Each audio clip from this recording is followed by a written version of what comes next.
ranks among the league's best with 6 picks this season. It's the Desperados and the Steelers. All that and more coming up next on EA Sports. At the confluence of the 3 rivers, the Ohio, the Allegheny, and the Monongahela, we are here at Pittsburgh's Acrisure Stadium. Today we've got a matchup here in pivotal Week 7 between the Austin Desperados and the Pittsburgh Steelers.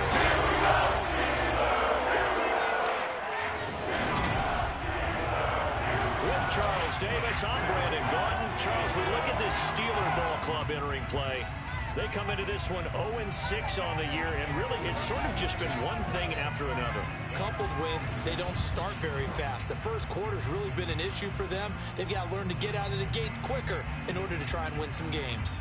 Meanwhile, for our visiting Austin ball club, we're in October now, so everybody should be coming into form, shouldn't they? They really should, and what you have now is a full routine established about what you want to get done and full focus on the season.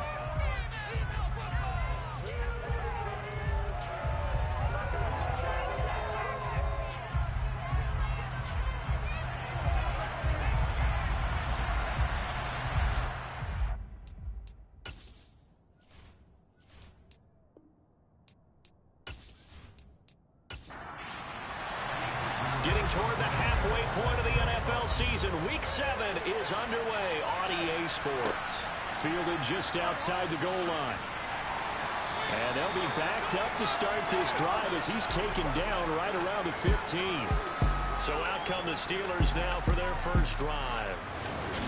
And they will be led out by a man in his sophomore campaign as the quarterback. And this is a game for grit, determination, and somehow finding a way not to panic. What a horrible start for them. I mean, they haven't won a game yet.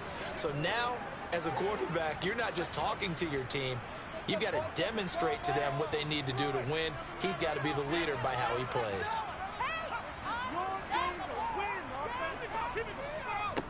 A handoff to Harris to begin the drive. He'll rumble for about 6 up across the 20 to the 22. A look at the numbers for Harris in last week's game. 2 trips to the end zone and well past 100 yards. And going back and watching the film, we saw every kind of run from him, didn't we? We saw some power, we saw finesse, we saw speed, and what I love the most, he finished each and every run. Pickett in trouble, and down he goes. They'll wind up losing 10 on the sack, and it'll lead to a 3rd and long. But just 2 plays in, and Charles already their first sack defensively. Yeah, how about that? That didn't take long, did it? And now they look at 3rd down, and that's another time to try and go and get the quarterback too.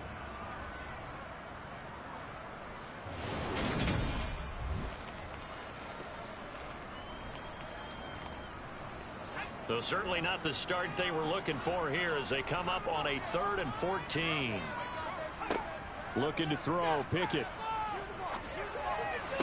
And this is caught, but I don't think he stayed in bounds. No, he didn't. It's incomplete. The throw took him past the boundary, and it's 4th.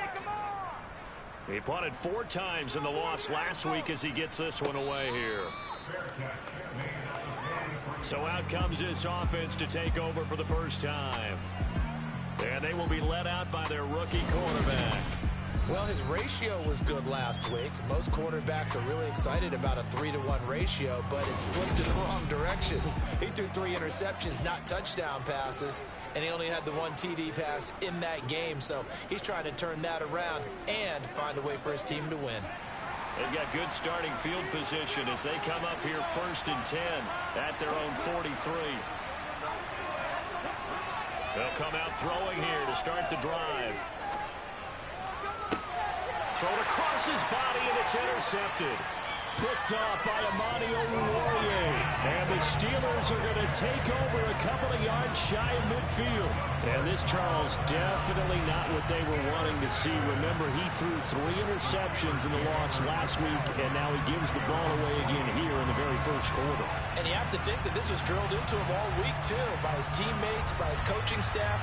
They've told him all week long, we've got to protect the football. They probably crossed that fine line with giving him the right advice and saying it too much. and it turned out that it got into his head a little bit.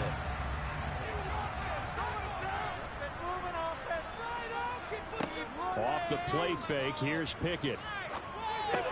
That's swung out wide to Harris. And he'll be brought down just shy of the 40. Nice little nifty play for him there. Hey, that's the ability to read a defense and utilize players that don't often get picked up in coverage easily. And I'm talking about being able to use the backside of the backfield. Because I know that when I used to cover, hey, we got a bike. Oh, he just snuck out there, and they just got a nice first down there. What do we love to say? Get those backs into space, right? And they were able to do that there. Nice pickup on first down. Here's a throw to his running back. It's complete. And he gets us down inside the 35 before going out of bounds. Off play action. Pickett. Blitz coming, and down he goes. They overload him that time with a safety blitz, and he winds up being dropped for a loss of 7. A CD, you know, so often we talk about quarterbacks holding on to the ball too long. Well, we can't say that there. He had no time to do much of anything. And they decided to go with the safety blitz there. And look, if that gets picked up, quarterback really has the advantage then because he'll have more time to throw the football and some wide open space. But when it doesn't, that's a guy who gets a free run into the backfield, and oftentimes the QB ends up on his backside, as he did there. As we check the next-gen stats, you'll see he had precious little time to do anything with the football there. So now they're going to send out the field goal unit to, as they say, fire away from long distance. And this kick is not going to be close. It's well short, well right to boot, and this will remain a scoreless game. Well, Brandon, anything beyond 50, you start rolling the dice a bit. And once you get up around 57, 58 yards, the chances of making it go down dramatically. And sure enough, this one winds up no good. Back onto the field comes this offense, ready for their second drive. And for this offense, Charles, you got to think kind of crucial here to put something together on this drive, because remember last time out, they threw the interception on the very first play. And you can't afford to let this defense keep building any more momentum. They're playing awfully well, and they're awfully confident right now. To me, it's time to attack and take some of that momentum back. But make sure you're selective in doing so. Understand where you want to throw the football and make sure it's open before the ball leaves your hands. And that's how you shake off the interception you threw on the opening drive, come back and throw another strike and gain nice yardage. And I give credit to two people on this one. The man throwing the ball and the person calling the plays. They're not shutting him down early in this game. Now on first down, he'll drop to throw it. It's a short one here, complete to the tight end. And they're going to work this down to about the 32-yard line. The numbers for him from a week ago, 10 catches, 79 yards. Better tighten up the coverage if you expect to slow this guy down, because if he gets going, he'll eat you up.